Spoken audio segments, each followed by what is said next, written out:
नमस्कार मित्रों, मेरे चैनल हिंदू धर्म सप्रमाण पे आप सबका स्वागत है।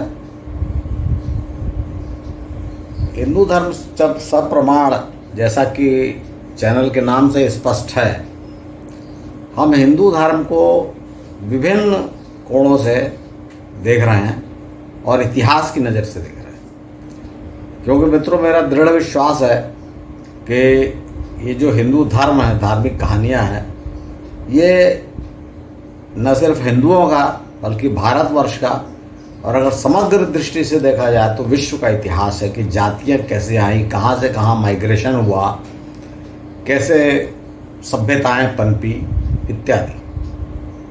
फिर भी यहाँ हम चूँकि यहाँ हिंदू धर्म की बात कर रहे हैं तो इसमें हमने अभी तक देखा कि आर्य कहाँ से आए, अनार्य कहाँ से आए, हिंदू नाम कैसे पड़ा, कितने अनेक मतलब लगभग 5 संप्रदायों का जो एकीकरण करके वर्तमान जो हिंदू धर्म है वो आया, इत्यादि चीज़ों को। फिर अवतारवाद, कितने अवतार है, भगवान विष्णु, भगवान शिव, ब्रह्मा जी, सबके कैसे कैसे कैसे वंश चले, क्या हुआ, ये देखते हुए जितने देवी देवता नाग वंश सब देखते हुए हम जो है हमने रामायण की चर्चा की।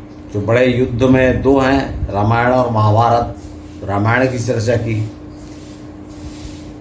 और अनेक ऋषियों की चर्चा के बाद, देवियों की चर्चा के बाद अब हम महाभारत पर चर्चा कर रहे हैं। अनेक मित्रों के मन में प्रश्न स्वाभाविक है कि भाई हिंदू धर्म से महाभारत का क्या संबंध। मित्रों, मैं तो यहाँ इतिहास बता रहा हूँ ना, तो महाभारत तो बहुत बड़ा इतिहास है। इतना बड़ा युद्ध हुआ कि अनेक मतलब हिंदू धर्म के एंगल से देखा जाए तो अनेक लोग मानते हैं कि पहला विश्व युद्ध यही था, महाभारत, और उसके बाद द्वितीय और तृतीय हुए, जिनको हम प्रथम और द्वितीय बोलते हैं इतिहास में, वह द्वितीय और तृतीय हैं। प्रथम विश्व युद्ध तो यही है, महाभारत, जो ईसा पूर्व लगभग 3000 वर्ष पूर्व हुआ था, कौरव और पांडव की सेनाओं के बीच में।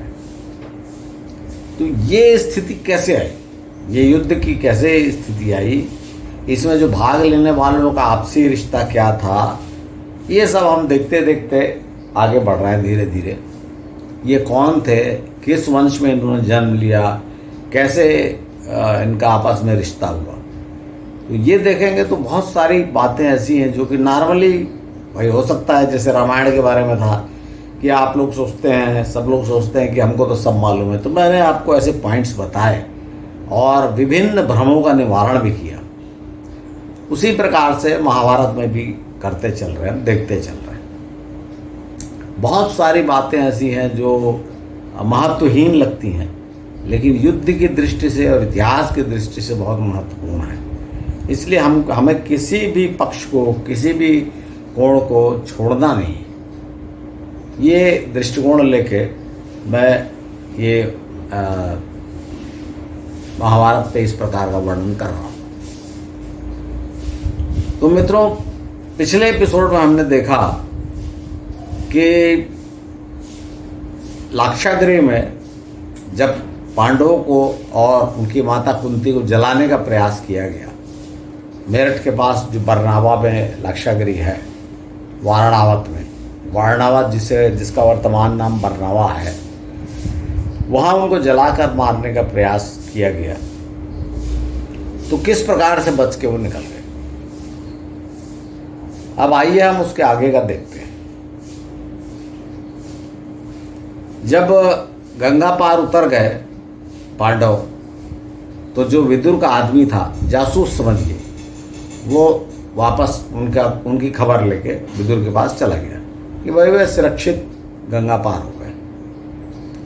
अब इसमें गंगा पार लिखा हुआ है, लेकिन जब आप देखेंगे आज की स्थिति में तो वारणावत से गंगा बहुत दूर मिलेगी। तो आज से 5000 वर्ष पूर्व की स्थितियों के बारे में नहीं कहा जा सकता, क्योंकि आपको पता है कि नदियाँ तो बहुत तेज़ी से अपना स्थान बदलती हैं। और जैसे आपने देखा होगा, अरे यहीं दिल्ली में देख लीजिए आप, जब लाल किला बनाया गया आज से 400 समझ लीजिए कि 17वीं शताब्दी में, 400 वर्ष पूर्व, तो वो यमुना के किनारे बना था। लेकिन यमुना उससे कम 5 किलोमीटर दूर है। इसी प्रकार से गंगा जो है वो वारणावत से 50-60 किलोमीटर दूर है। तो जब पांडव इस प्रकार से सुरक्षित निकल गए तो उन्होंने दक्षिण की दिशा पकड़ी, इसलिए कि उत्तर की दिशा की तरफ तो वारणावत से उत्तर की दिशा में तो हस्तिनापुर था, और जो हस्तिनापुर के राजाओं का राज्य था, तो वे राज्य से, हस्तिनापुर राज्य की सीमा से बाहर निकलने के लिए उन्होंने दक्षिण की दिशा पकड़ी और बड़ी तेज़ी से उन्होंने जंगल में चले, यहाँ तक कि थक जाते थे तो वो माता कुंती को गोद में उठा लेते थे भीम, और छोटे छोटे जो थे उनका हाथ पकड़ लेते थे, तेज़ी से दौड़ते हुए चलते थे। इस प्रकार से वो चलते चलते समझ लीजिए कि दिन भर चलने के बाद शाम हो गई थी, तो एक घने वन में पहुँचे और वहाँ उन्होंने विश्राम के लिए एक वृक्ष के नीचे लेट गए। वहाँ माता कुंती को प्यास लगी तो थोड़ी दूर पे चले गए पानी की खोज में भीम, और जब वे पानी लेके लौट रहे थे तो देखा थक के भाई और माता सब सो गए भूमि पर ही।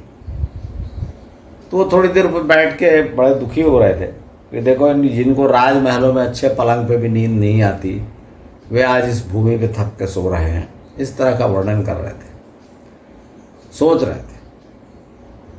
अब क्या हुआ मित्रों, वो घना वन था। देखिए यहाँ जो आपको मैं जो बात बताने जा रहा हूँ वो आपको लगेगा सब, सभी महाभारत काल में सबको लगता है भाई इसके बारे में क्या चर्चा करना, पर बहुत महत्वपूर्ण चर्चा है, इसलिए मैं आपको बता रहा हूँ।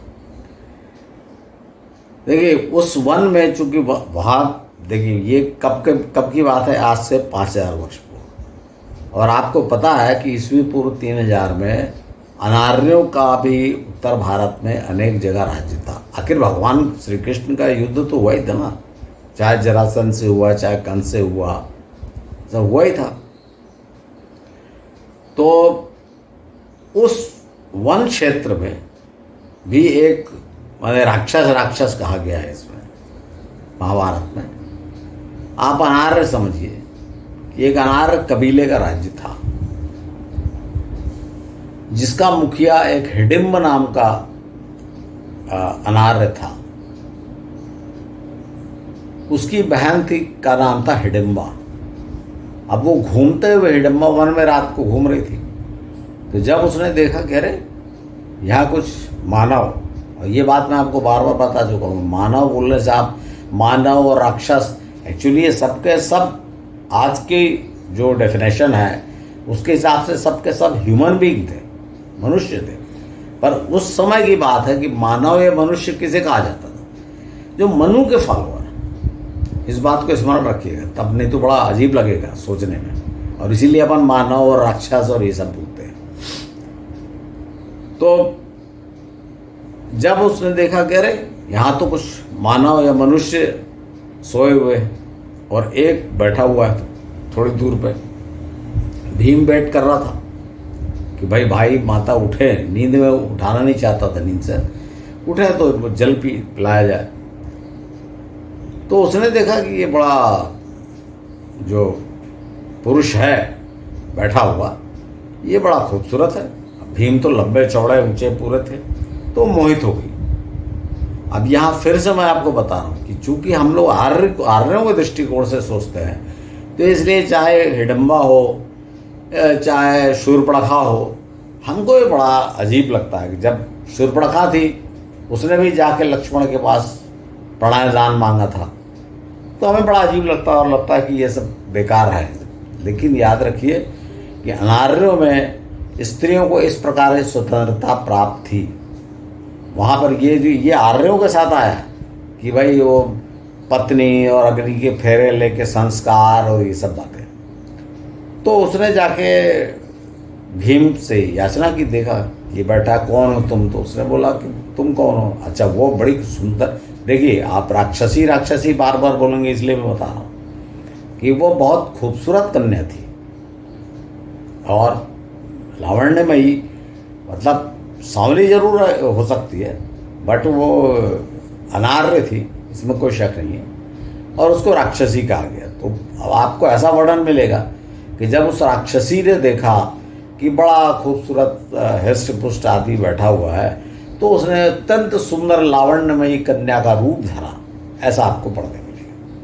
मतलब सीधी सी बात है कि बहुत खूबसूरत कन्या थी वो, और उसने जाके भीम को स्पष्ट कहा कि मैं तुम्हें अपना पति बनाना चाहती हूँ। तो भीम ने कहा कि अभी मेरे भाई और बात हो रहे हैं, तुम यहाँ से भाग जाओ और यहाँ मतलब हल्ला मत करो, डिस्टर्ब मत करो। तो उसने बोला कि मेरा भाई जो हिडिंब है वो इस पूरे एरिया का, इस वन का राजा है, और उसको पता लगेगा तो तुम लोग सबको मार देगा, नरबलि चढ़ा देगा। अब जैसे इसमें लिखा है वो नर मांस का प्रेमी था, तो वो तुमको मार के खा जाएगा। तो इसको छोड़िए, ये तो सभी आर्य ग्रंथों में जितने हमारे ना ऐसे ही लिखा हुआ है राक्षसों के बारे में कि वो मार के खा जाते। सत्य नहीं है, ये संभव है, चूँकि कबीले थे, आदिवासी जातियाँ थी, और आपने अफ्रीका वगैरह में देखा भी होगा, ये बात चर्चा भी सुनी होगी कि भाई वो बलि चढ़ा देते थे, मानव पकड़ के अपने जो उनके लोकल देवता रहते थे उनको बलि चढ़ा देते। तो खैर इसको जो भी हुआ उसने धमकाया, और वो बात ही कर रही थी कि हिडिंब वहाँ पहुँच गया, क्योंकि हिडिंब को वो भी राउंड रात को निकला था देखने।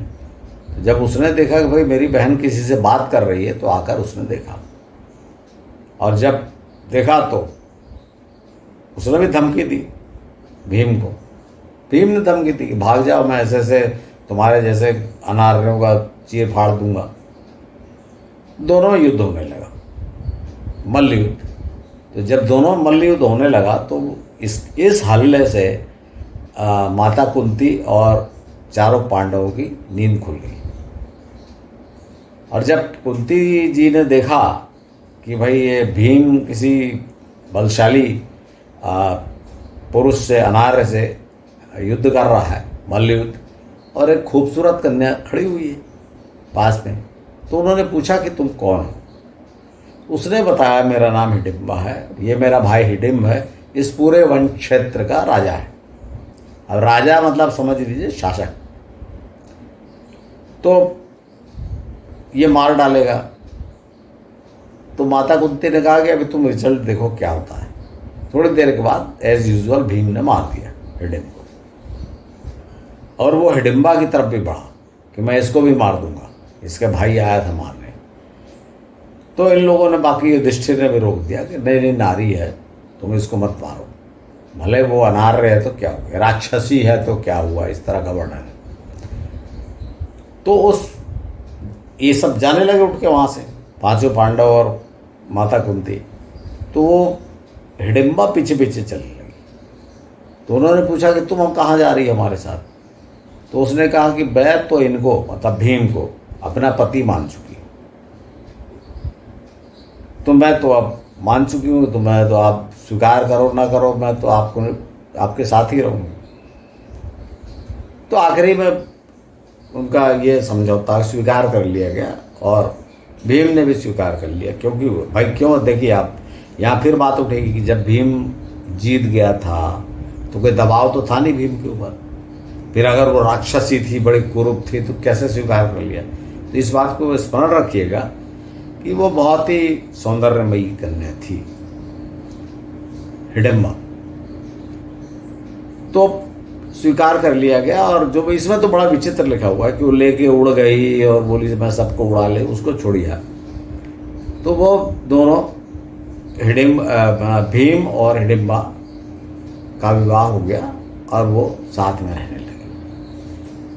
इसको देखिए मित्रों, ये तो मैंने कहानी बता दी है जो इसमें लिखी है, पर आप इसके पीछे की राजनीति को देखिए और राज को सोचिए। भाई इस बात को स्वीकार करने के दो कारण थे। एक तो लड़की का भाई को मार दिया था तो वो अनाथ हो गई। दूसरी बात, इनको पता चला पांडवों को, देखिए ये बातें लिखी नहीं है, पर इसको ऐसा सोचना चाहिए कि आखिर ऐसा तो नहीं होगा कि स्वीकार कर लिया। माता ने बोला हाँ ठीक है शादी कर लो। भाई भाइयों ने, माता ने विचार विमर्श किया होगा आपस में, और उसमें ये पाया कि चूंकि ये इसका शासन है, अब इसका भाई मारा गया तो ये शासिका रहेगी, जो भी कबीले की, कुटुंब की, ये मुख्य रहेगी और इसका शासन रहेगा, और हमको अभी बच के रहना है दुर्योधन से। तो इस घने वन में हमको इनकी सुरक्षा चाहिए। अगर घने वन में रहना है तो, नहीं तो घने वन से में नहीं रहेंगे, बाहर निकलेंगे तो फिर खतरा है। इस प्रकार से वहाँ रहने लग गए। अब महाभारत में ऐसा वर्णन है कि उनकी शर्त लगी, मतलब आपस में कंडीशन बनी कि भाई जब तक पुत्र पैदा ना हो तभी तक भीम रहेगा। तो ऐसा नहीं है, अगर इसको हम इस पर विवाद नहीं करेंगे, इसको ऐसा समझिए आप कि पुत्र पैदा होने में भी साल भर का समय लग गया। जब पुत्र पैदा हो गया तब ये लोग भीम वगैरह वहाँ से निकले। और जैसा आपको अनेक विषयों के बारे में पता है, अनेक महिलाओं के, जो पौराणिक महिलाएं हैं, कि भाई जब पुत्र पैदा हो जाता था तो पुरुष चल देते थे। अनेक, अर्जुन और सबका ऐसा आगे वर्णन आएगा। तो इस पुत्र का नाम रखा है कि घटोत्कच।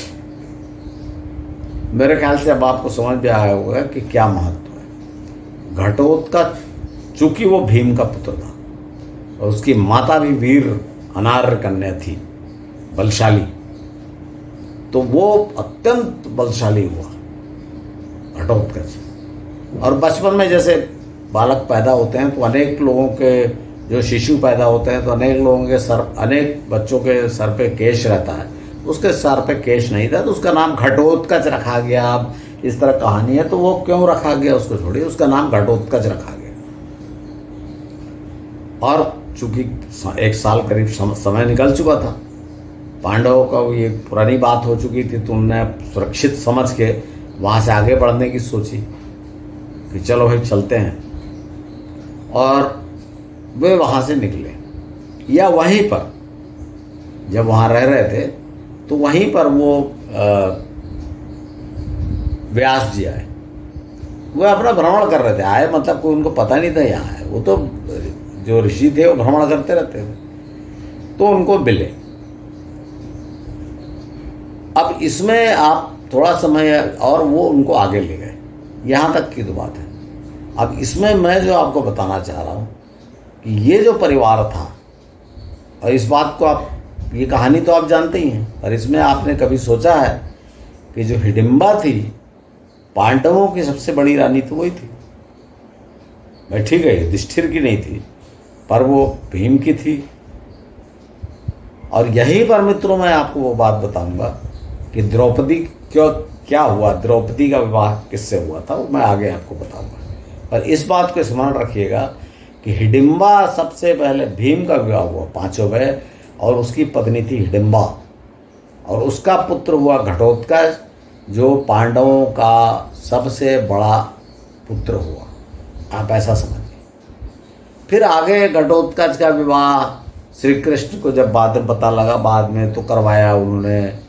मोरवी, जो गुजरात में एक जगह है जिसके नाम पर मोरवी बना, उसका पुत्र हुआ बर्बरीक, जो बर्बरीक आपको पता है जिसे खाटू श्याम जी के नाम से जाना जाता है, जो बड़े प्रसिद्ध हैं, अनेक उनके भक्त हैं पूरे भारत में, और हर जगह खाटू श्याम जी के मंदिर और उनकी सभा, श्रद्धालुओं की सभा पाई जाती है।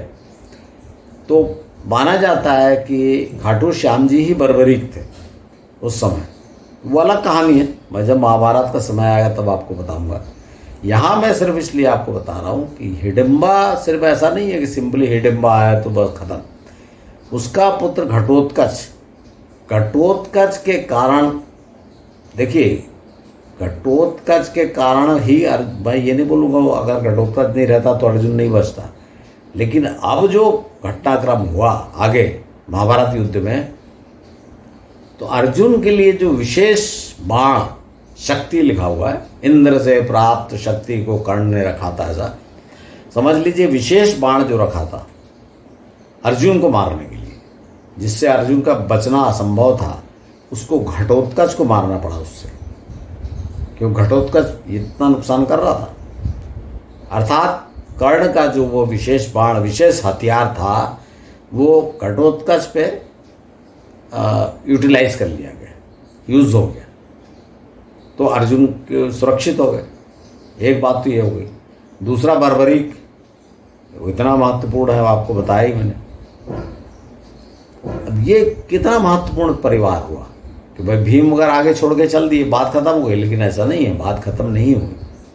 अब यहाँ मित्रों मैं आपको बता रहा हूँ, जब मैंने ये स्थान ढूंढना प्रारंभ किया कि आखिर ये कौन सा स्थान हो सकता है जहाँ पर ये हिडिंबा और भीम का मिलन हुआ था, तो महाभारत के वर्णन के अनुसार जब वे वारणावत से निकले, और वो गंगा लिखा हुआ है, गंगा पार करके, और हिंडन नदी भी हो सकती है, क्योंकि क्या हुआ है, नदियों का संगम, आज गंगा हट गई, पहले संगम होता होगा तो इसको भी गंगा बोलते होंगे, ये भी संभव है। अब 5000 वर्ष पूर्व नदी की क्या स्थिति थी वो ठीक से पता नहीं चलेगा। अभी फिलहाल हिंडन नदी बहती है बरनावा के पास से। तो हिंडन नदी से लेकर दक्षिण दिशा में की ओर अगर आप बढ़ते जाएंगे तो ये दिशा, और पहुंचना कहाँ है आपको आगे, अभी जब मैं अगले एपिसोड में आपको बताऊंगा। इनको पहुंचना है एक चक्रा नगरी, जहां पर व्यास जी ने इनको रखा था। तो हिंडन नदी अर्थात वारणावत से एक चक्रा नगरी के बीच के जो रास्ता है, इसी रास्ते पे गए वो।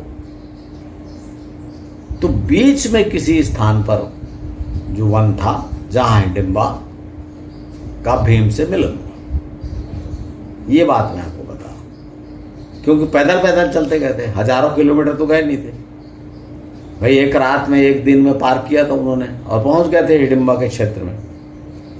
ये भी स्मरण रखिए कि पैदल चल के, वो भी माता कुंती के साथ, कितने दूर गए होंगे। तो कहीं ना कहीं ये वन जो है वारणावत से लेके एक चक्रा नगरी जिसे कहा गया उसके बीच में था। इस बात को आप ध्यान रखिए। ये स्पष्ट नहीं है आज की तारीख में कि ये वन, क्योंकि वन है ही नहीं तो पता नहीं चल रहा। ऐसे अनेक क्षेत्र में आप जाएंगे ना तो अनेक जगह कहीं भी मंदिर बना लेते हैं कि भाई हिडिंबा रहती थी, तो उसको छोड़िए, पक्का कोई प्रमाण नहीं।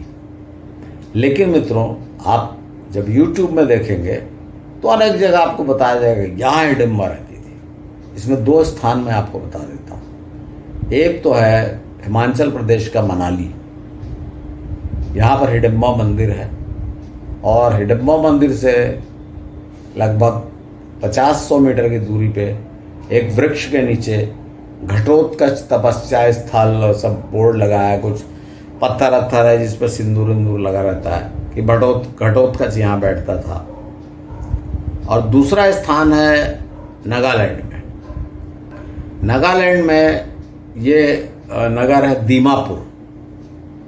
दीमापुर जो है वो हिडिंबा से बना है, ऐसा लोगों का कहना है। हिडिंबा का अपभ्रंश है दीमा और दीमापुर। और वहाँ पर जो जातियाँ हैं वो मानती है कि वे हिडिंबा के वंश से हैं यहाँ पे। तो देखिए मित्रों, ये दोनों, एक तो हिमाचल का एरिया हो गया और एक नागालैंड का, कितनी दूर अलग, और वारणावत से तो बहुत दूर।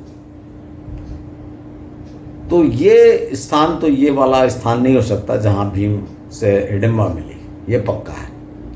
हाँ, ये बहुत संभव है जिसका वर्णन मैं बाद में करूँगा कि जब ये लोग बाद में अपना इनको निकाला गया, वो जुआ हुआ खेलने के बाद जब राज्य छोड़ के निकले, तब हिडिंबा इनके साथ गई और इन्होंने उनको हिडिंबा और उसके बच्चे को सुरक्षित कहीं हिमाचल पे छोड़ दिया, जो मनाली संभव हो सकता है। और बाद में जो बर्बरीक भी मारा गया था, तो बर्बरीक का जो पुत्र था वो ये सब देख के छोड़ के दूर चला गया हो नागालैंड के एरिया में। ये बहुत संभावना है, क्योंकि स्पष्ट मान, देखिए इसमें एक ये चीज़ सही है कि नहीं है, ये देखने के लिए ये देखना चाहिए कि जो लोग बोलते हैं कि यहाँ पर हुआ था उनका क्या स्वार्थ। भाई वो कोई मंदिर बना के पूजा तो नहीं कर रहा है कि आप यहाँ चढ़ावा तो बोल नहीं रहे, तो मान्यता है। जैसे हिडिंबा देवी के मंदिर मनाली में है, उन्हें माना जाता है कि भाई देवी हैं। क्यों माना जाता है? कि भाई वो अनार्य कन्या थी, अनार्य महिला थी, लेकिन विवाह के बाद उन्होंने आर्य धर्म स्वीकार कर लिया और पूरा वैसे ही जैसे लिखा हुआ है, वो तपस्या करने लगी, ये करने लगी, वो करने लगी। मतलब सीधे पति उनका आर्य था तो उन्होंने आर्य परंपराएं स्वीकार कर ली। और इसी प्रकार से नागालैंड का, ये तो बहुत ही कम सुना है, ये बात को बहुत कम सुनी गई बात है कि भाई दीमापुर में जो जातियां हैं वो अपने आप को हिडिंबा का वंशज मानती हैं। तो इसका मतलब भाई उनका कोई स्वार्थ है ही नहीं, वो मानती है। अब वो अगर मान लीजिए कि झूठ मानती हैं तो उनको हिडिंबा का कहाँ से पता लगा? भाई नागालैंड का महाभारत से क्या संबंध है? तो हिडिंबा का कहाँ से पता लगा? तो बहुत संभव है, देखिए बहुत से भ्रम हो सकता है हिडिंबा का नया ना हो, ये भी हो सकता है। क्योंकि आपको ये स्मरण होना चाहिए कि जब समय पे बताऊंगा, पर आपको चूंकि वो बात भ्रम न छोड़ूं आपके मन में, इसलिए बताता चल रहा हूँ कि जब इंद्रप्रस्थ में युधिष्ठिर का राज्य कायम हुआ तो राजसूय यज्ञ उन्होंने किया, और उस समय बाकी भाई जो थे अपनी सेना लेके दिग्विजय के लिए निकले थे। तो अर्जुन नॉर्थ ईस्ट में गया था, ये आपको पता होगा कि मणिपुर की राजकुमारी शादी किया, ये किया, वो किया। तो मणिपुर नागालैंड की तरफ अर्जुन आया था। बहुत संभव है कि अर्जुन के साथ पहले घटोत्कच आया हो या हिडिंबा आई हो इस एरिया में, क्योंकि जब अब लड़ने आ रहा है तो घटोत्कच आ सकता है, जिसका वर्णन नहीं है महाभारत में। क्योंकि हर घटना कौन कहाँ किससे घटी, महाभारत में मुख्य वर्णन है भाई कौरव पांडव के बीच की लड़ाई का। तो कौरव कहाँ गए, पांडव कहाँ गए, ये डिटेल तो है नहीं। ये तो मैं जो जन मान्यता है मैं उसके आधार पे आपसे बता रहा हूँ।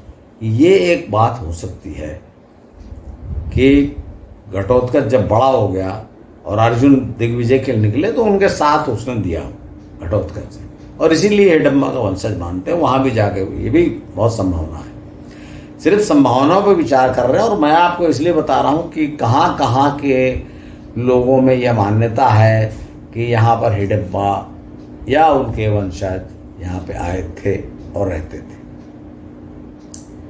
तो मित्रों, ये मैंने आपको हिडिंबा, बहुत ज़बरदस्त है हिडिंबा कैरेक्टर। आप ही सोचिए कि हिडिंबा वीर नारी कितनी स्वावलंबी थी। मतलब उसने, हिडिंबा ने जब, देखिए बाद में युद्ध की और सब छोड़ दीजिए, लेकिन जब इंद्रप्रस्थ में जब पांडवों को राज्य मिला, युधिष्ठिर राजा बने और सब भीम वगैरह सब ऐश करते थे, तब भी हिडिंबा नहीं गई इंद्रप्रस्थ कि भाई मैं तुम्हारी बहू हूँ बड़ी। और न घटोत्कच ने ऐसे कोई दावा किया, लेकिन मरने के लिए वो सब आ गए महाभारत युद्ध में कि जब पिता लड़ रहे हैं, भीम लड़ रहा है, तो घटोत्कच आ गया। घटोत्कच लड़ रहे हैं, पुत्र को, उनके बर्बरीक को पता लगा, बिल्कुल नौजवान को, तो वो आ गया और सबके सब ने प्राण त्याग दिए। घटोत्कच भी मारा गया, बर्बरीक भी मारा गया। तो हिडिंबा ने तो त्याग ही त्याग किया ना, और उसको आप महत्वहीन मानेंगे उसकी कहानी को। ये तो वैसा ही है जैसे भारतवर्ष में जो अंग्रेजों से लड़के जो राजा नष्ट हो गए, वो गुम हो गए इतिहास में, और जिन्होंने अंग्रेजों से संधि कर ली वो सब बड़े बड़े राजा बने रहे स्वतंत्रता के बाद। उसी टाइम की बात हुई कि नहीं? वैसे ही हिडिंबा का है, उसने अपना सर्वस्व न्यौछावर कर दिया पांडवों के हित में। इस बात को स्मरण रखिएगा मित्रों। यहां तक की कहानी समाप्त करके मैं अगले एपिसोड में आपको बताऊंगा कि ये जो हिडिंबा का क्षेत्र था, वन क्षेत्र, वहां से निकलकर जहां पांडव गए, एक चक्रा नगरी, वो कौन सा स्थान है, और वहां से आगे फिर वे कैसे